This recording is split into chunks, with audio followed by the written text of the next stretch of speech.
Big breaking news Karnataka CM పదవికి రాజీనామా చేశారు సిద్ధరామయ్య. లోక్ భవన్ లో గవర్నర్ సెక్రటరీకి రాజీనామా లేఖ ఇచ్చారు సిద్ధరామయ్య. ఇవాళ సాయంత్రం ఢిల్లీ వెళ్లబోతున్నారు.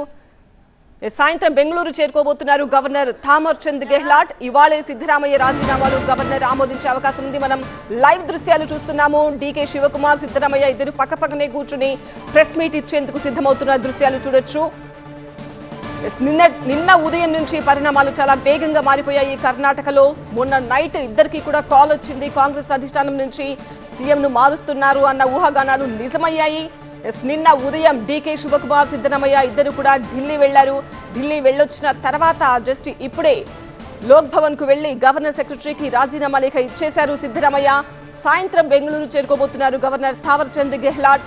ప్రెస్ మీట్ మనం లైవ్ చూస్తున్నాము. డీకే శివకుమార్, సిద్ధరామయ్య ఇద్దరు కలిసి ప్రెస్ మీట్ పెడుతూ ఉన్నారు. ఇవాళ ఉదయం డీకే శివకుమార్ సిద్ధరామయ్య కాళ్లు మొక్కి ఆశీస్సులు కూడా తీసుకున్నారు. సిద్ధరామయ్య కూడా డీకే శివకుమార్ ను అభినందించారు. కర్ణాటక సీఎం పదవికి సిద్ధరామయ్య రాజీనామా చేశారు. బ్రేకింగ్ న్యూస్ మనం చూస్తున్నాం. లోక్ భవన్ లో గవర్నర్ సెక్రటరీని కలిసి రాజీనామా లేఖ ఇచ్చేశారు సిద్ధరామయ్య.